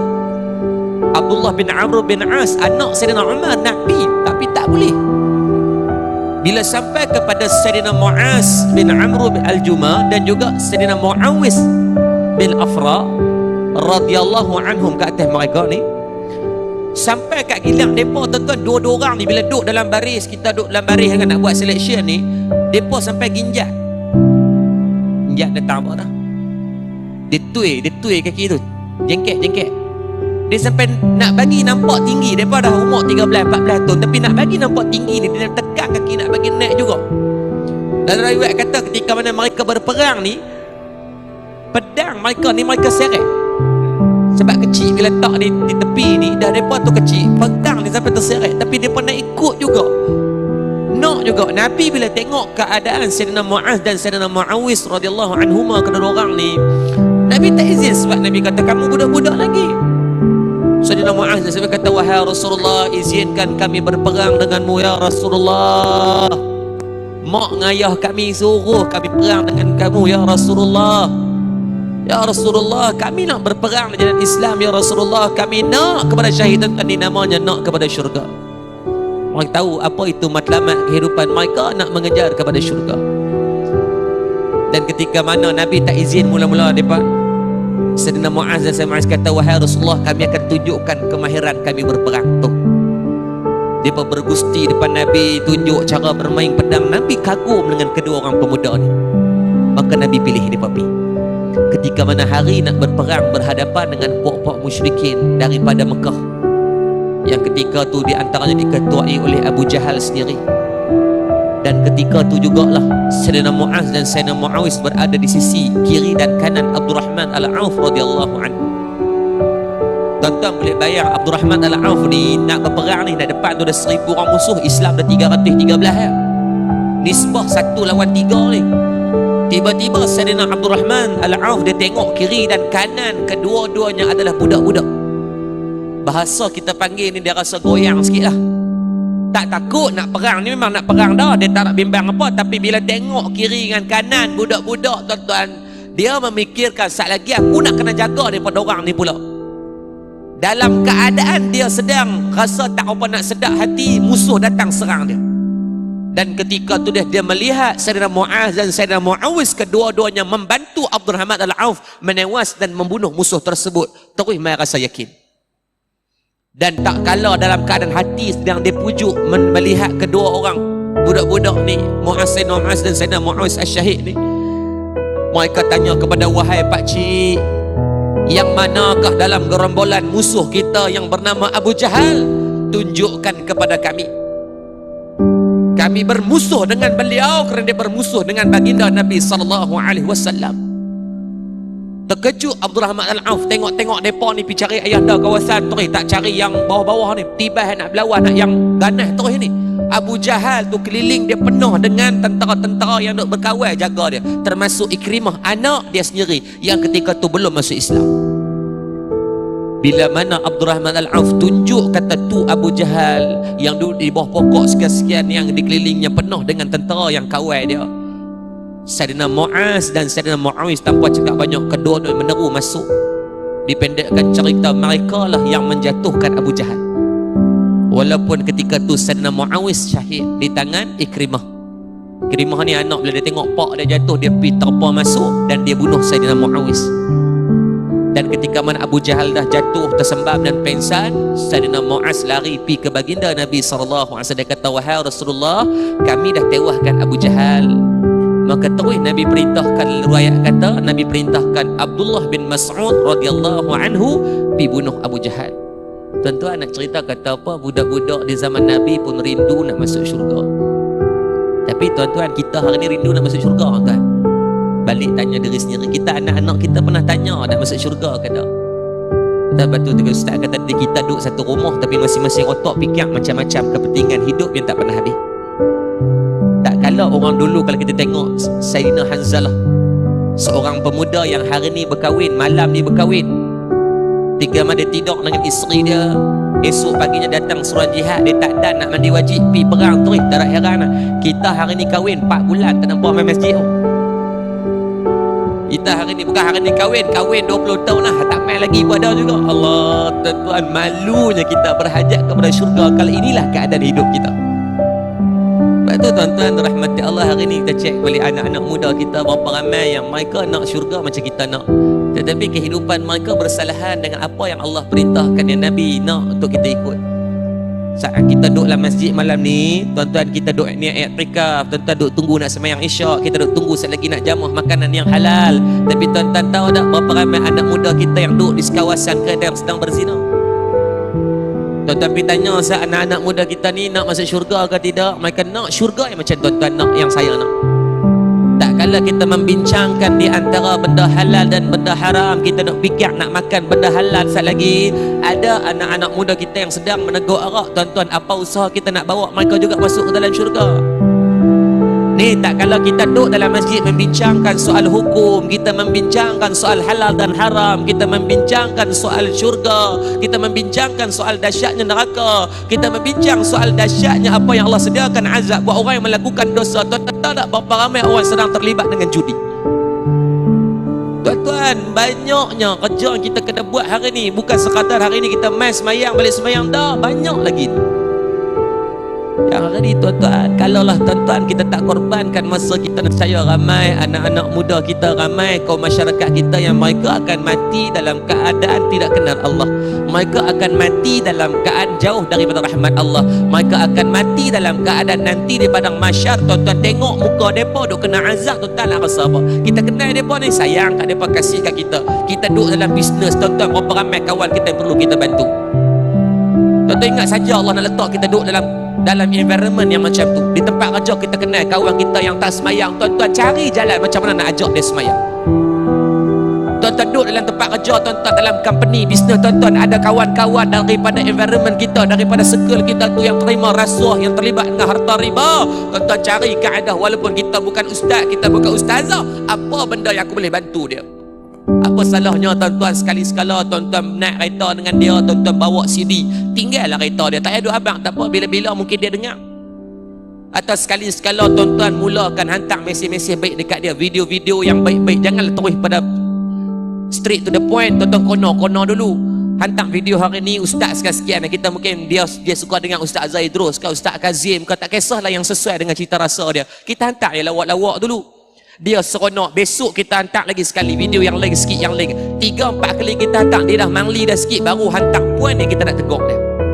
Tuan-tuan, dia takkan berasa sangat. Mungkin insya-Allah perkataan daripada sekian-sekian ni kena pada hati dia, kita ubah dia. Allah tak saja-saja bagi kadang-kadang isteri kita panggil yang sedih cerewet. Allah tak saja kadang-kadang bagi suami yang panggil panah baran. Allah tak saja-saja bagi anak kita hari ni duk lawan Allah, sebab Allah nak suruh kita perbetul dia, dan Allah nak suruh kita perbetul diri sendiri. Maka sabar kunci yang paling besar. Sehingga kan Allah sebut dalam Al-Quran, illal ladzina amanu wa amilus salihati wa tawasaw bil haqq wa tawasaw bis sabr. 4 golongan ni Allah janjikan takkan rugi kat mereka: beriman kepada Allah, beramal soleh, pesan perkara kebenaran, dan pesan dengan kesabaran. Tuan-tuan dirahmati Allah, moga-moga Allah Subhanahu wa taala mengizinkan saya dengan tuan-tuan semua yang hadir pada malam ni, yang bersama dengan Al-Fadhil Ustaz Syed Putra kita, dan semualah yang menonton di rumah. Saya tengok tadi ramai yang walaupun tak hadir bersama kita tapi yang menonton secara live. Pertengahan tadi dah ada dekat 4,000 lebih dah. Tuan-tuan, hari ni tengok dakwah hari ni buat dengan macam-macam jalan. Kita tengok abang kita, abang Tengku kita fokus duk fikir buat kerja dakwah. Kadang-kadang duk fikirnya kita duk rasa kita buat kerja banyak lah, tapi ada orang yang dia buat kerja kita tak buat, tapi benda dia tu kadang-kadang lebih besar ganjaran dia. Kita doakan abang kita ni, Ustaz Khair kita, semualah yang terlibat secara langsung, yang tak langsung, tuan-tuan yang support dari segi kewangan, tuan-tuan yang support dari segi apa pun, moga-moga Allah balas dengan kebaikan. Saya dimaklumkan Ar-Rahman TV bulan lepas ke 2 bulan lepas sampai 1 juta view. 1 juta orang tu tengok, tuan, 1 juta orang. Tuan-tuan agak-agak nak impose 1 juta orang ni, tuan-tuan nak buat lagu program apa? Kalau nak impose 1 juta orang, agak-agak nak buat program apa? Nak bagi 1 juta orang untuk kita sampaikan satu kat dia. Susah ke senang? Susah. Rasa kalau nak bagi 1 juta satu orang akan main benda apa? Bagi prim aku. Bagi jenis duit orang main no. Tapi kalau nak buat majlis ilmu, kita nak sampaikan 1 juta kepada 1 juta prospek orang nak dengar, tu tengok senang kan? Nak panggil 1,000 orang perempuan, aku fikir pelekat merata poster, banner, buah atas diri pun kalau dia tak main. Inilah namanya cari jalan mana kita nak sumbang atas jalan agama. Apa kemahiran yang Allah bagi pada kita, apa benda yang ada di tangan kita, apa benda yang ada dalam kepala otak, sama-sama kita boleh usahakan insya-Allah. Yang pasti Allah tidak akan menciptakan kita dalam keadaan tidak berguna. Semua kita berguna dengan jalan yang masing-masing, insya-Allah. Matlamat yang sama, saya nak masuk syurga, tuan-tuan nak masuk syurga, ustaz kita nak masuk syurga. Adik tanya anak isteri nak masuk syurga, tuan-tuan keluar sekali di masjid, tuan-tuan tanya anak-anak muda kita yang duk berempit nak masuk syurga ke? Dia nak masuk syurga. Tuan-tuan pi nanti tanya di pejabat kita, ramai mana kawan tak sembahyang nak masuk syurga ke tak? Dia nak masuk syurga. Tetapi apakah kaedah nak masuk syurga itu dengan jalan yang kita buat hari ini bersesuaian? Balik sama-sama kita fikir sendirilah. Nah, Allah mengkurniakan akal yang baik, jadi moga-moga ada manfaat. Jadi saya kira sekadar dululah untuk pertemuan kita pada malam ni. Dan saya ucapkan terima kasih banyak kepada pihak masjid, tuan imam kita, jawatan kuasa yang susah payah, dan daripada Sinar Mac Holding sendiri di bawah kelolaan Datuk Rahim yang sentiasa menjadi tulang belakang untuk support program-program di sini. Kita doakan pada semualah jawatan kuasa yang terlibat secara langsung, yang tak langsung, dan semualah staff-staff daripada Sinar Mac sendiri. Moga-moga Allah mencampurkan istiqamah dan kekal kita melakukan ibadah sampai mati. Itu ya. Allah kekalkan hati buat ibadah sampai mati. Nak kekal ibadah apa? Moga-moga apa adalah ibadah tu dengan kita. Yang boleh semayang, semayanglah jemaah. Yang boleh nak majlis ilmu, gagahkan dari majlis ilmu. Yang boleh bersedekah, bawa dengan jalan sedekah. Yang boleh dengan panjalan membuatlah. Tuan-tuan esok malam kalau tuan-tuan free, kita ada semalam lagi kita buat di program Dian. Dian ni ada seorang budak special di Surau Setiajaya, ada seorang budak ni special. Dia budak sindrom Down, namanya Naim. Esok kita tengok ustaz. Dia ni 5 waktu semayang tak pernah luput di masjid. Dia sindrom Down, tapi 5 waktu solat bermula pada subuh sampai isyak dia tak pernah tinggal masjid, tak pernah tinggal surau, minta maaf. Dan satu benda yang diajak kita, saya duk tengok dia kan, ketika dia berdoa dia akan menangis. Saya rasa benda ni tak ada dengan saya dengan tuan-tuan. Elemen ni, lembutnya hati dia ni tak ada dengan saya tuan-tuan. Kita semua tak ada. Setiap kali dia berdoa, dia tak ada tangan, dia riau. Saya tertanya-tanya, mula duk tengok, saya duk mengajar situ, dah mengajar kita hadis lama dah, saya duk tengok awak dia akan riau. Saya tanya dengan JK kata ustaz, setiap kali dia berdoa, dia takkan pernah dekat pak dia yang baru meninggal 2-3 tahun lepas. Bila saya tanya dekat dia, Naim betul ke? Dia cakap dengan bahasa macam dia, betul-betul. Dia kata, ingat kat ayah, dia kata.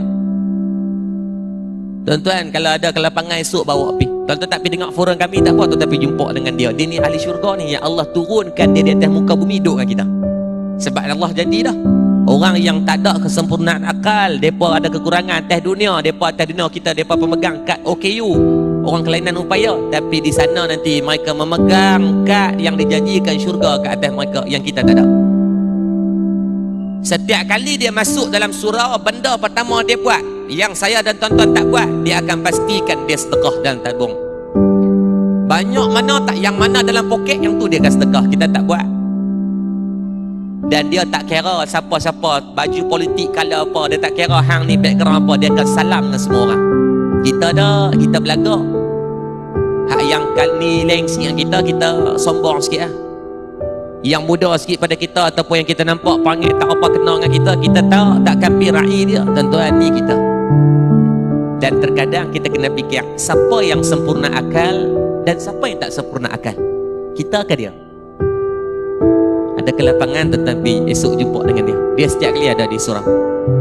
Malulah, saya malulah, saya abang, saya malu dengan dia. Saya hadir di serban, saya balut serban, bagi jarah serban kat dia. Oh, tuan-tuan, dia seronok sampai lah dia pakai serban tu. Lepas tu ada satu kain macam ni juga. Ni saya baru beli, ada satu kain saya dapat hadiah daripada kawan di Mesir dulu. Saya sayang kain tu, alhamdulillah. Sebab tu kawan baik saya bagi, saya beli di Mekah, dia bagi.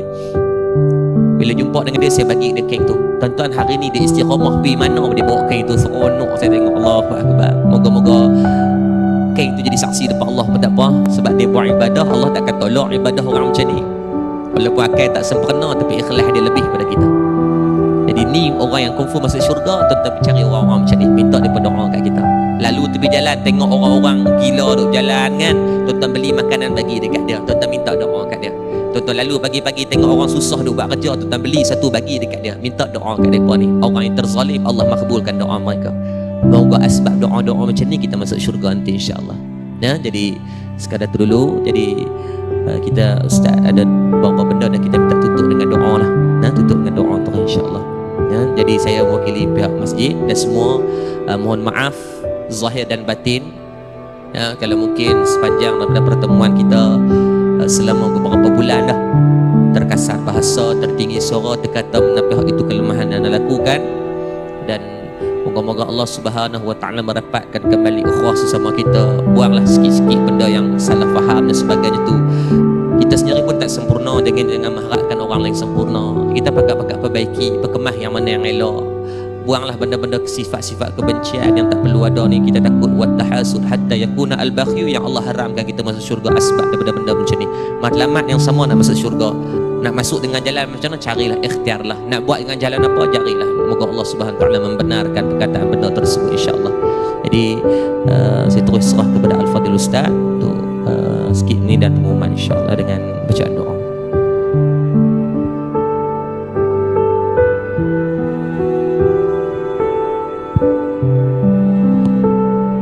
InsyaAllah tuan-tuan, ada sikit iklan. Saya ada bawa buku doa ni, saya susun sendiri. Ada tuan-tuan yang dah ada pun, yang belum ada lagi tuan-tuan insyaAllah boleh dapat kat luar lah.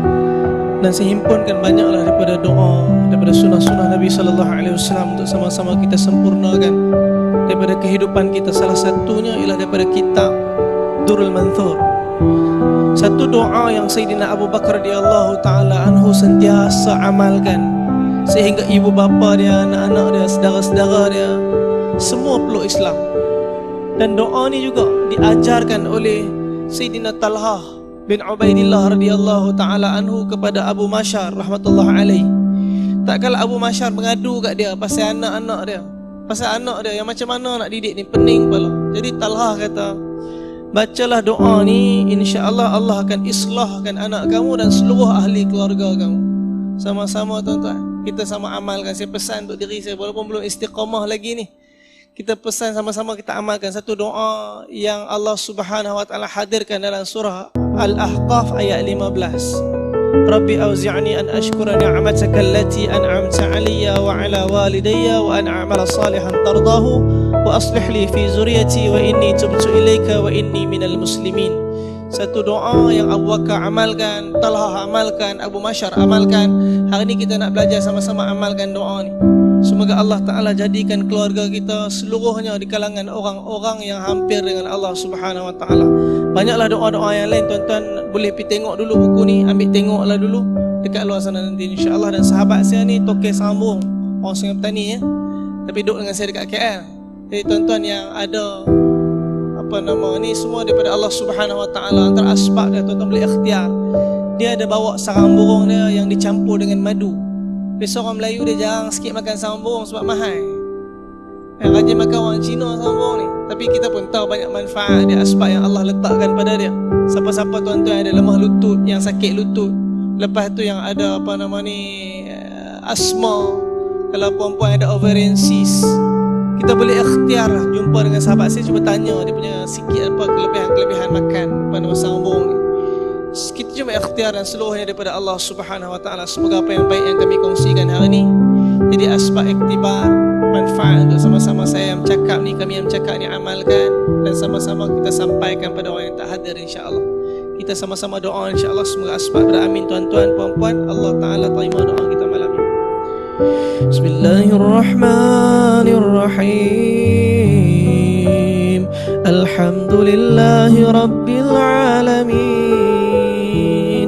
والصلاة والسلام على رسولنا محمد وعلى آله وصحبه أجمعين. اللهم يا أول الأولين، يا آخر الآخرين، يا ذا القوة المتين، يا المساكين، يا أرحم الراحمين، يا أرحم الراحمين، يا أرحم الراحمين. Ya Allah, Tuhan yang melihat kami di saat dan ketika ni, wahai Allah, kepada pandanglah kami seperti yang dulu kau pernah pandang Nabi dan para sahabat. Wahai Allah, kehidupan kami jauh sangat daripada kehidupan baginda Nabi. Wahai Allah, macam-macam ujian kau uji pada kami, macam-macam keadaan kami gagal melalui ujian ni. Hati kami berpaling selain daripada Engkau, hati kami mencari selain daripada Engkau.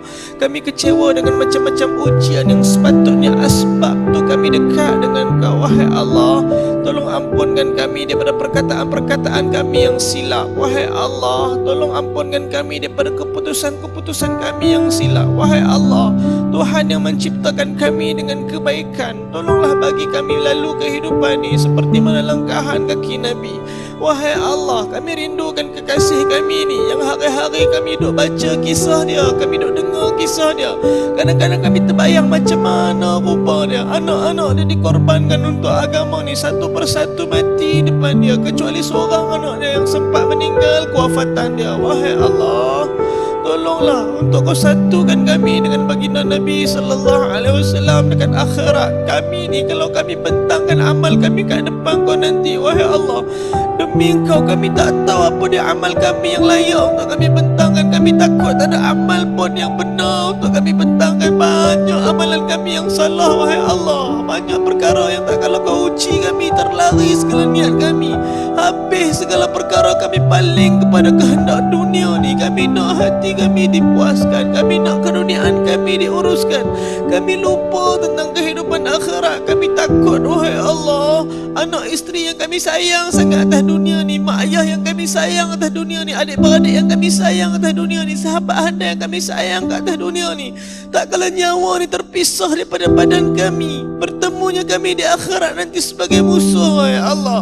wahai Allah, tolonglah satukan kami kat dunia ni, hati-hati kami, dan satukan kami kat dunia ni dalam syurga bersama dengan Nabi kami. Kami tu ingin sangat nak isteri-isteri kami, mak-mak kami bertemu dengan Khadijah, bertemu dengan Aisyah, bertemu dengan Asiyah, bertemu dengan orang-orang dah lalu kehidupan ni bersama ujian yang mereka dah lepas. Wahai Allah, kami takut kalau kami gagal lagi dengan ujian, kami gagal lagi dengan ujian, kami takut dekat akhirat nanti pun kami gagal dengan mizan, dekat akhirat nanti kami gagal dengan sirat, dekat akhirat nanti kami gagal dengan segala-gala perkara yang mana kami akan lalu. Wahai Allah, tolonglah, wahai Allah, tolonglah lepaskan kami dekat dunia ni dengan ketenangan dan kebahagiaan hati. Wahai Allah, kau masukkanlah bahagia dalam pelusuk jiwa kami supaya kami mengecapi bahagia juga dekat negeri akhirat. Wahai Allah, kau buanglah segala derita daripada hati kami semua. Wahai Allah, kau buanglah segala derita daripada hati ahli keluarga kami. Wahai Allah,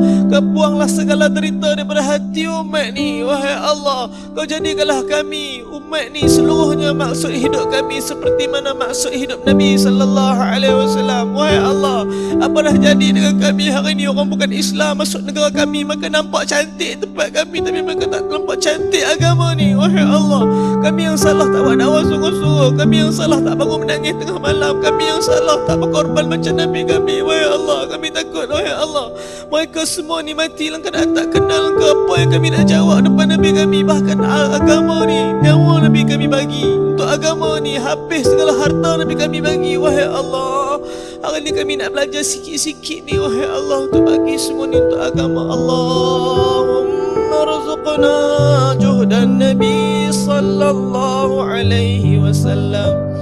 Allahumma rzuqna syahadatan fi sabilik. Allahumma ya Rabb Muhammad انصرنا أمة محمد. ربنا آتنا في الدنيا حسنة وفي الآخرة حسنة وقنا عذاب النار. صلى الله على سيدنا محمد وعلى آله وصحبه وبارك وسلم. الحمد لله رب العالمين. تقبل الله منا. Okay, baik. Tak lupa nak umum tadi, malam ni kalau tak keberatan, beberapa yang lepas Mahat Tafiz Intan ni minta tolong untuk ada dana pembinaan, untuk pembinaan tandah. Untuk maklumat sekarang, Mahat Tafiz Taman Intan dah buat untuk pengajian umum, untuk kalau kita nak pergi mengaji lah. Dia ada hari-hari yang daripada baca kitab Tauhid, kitab Fiqh, kitab Hadis, Ustaz Yusuf Awang, Ustaz Hilmi Asy-Syafi'i, Ustaz Syah Mugam.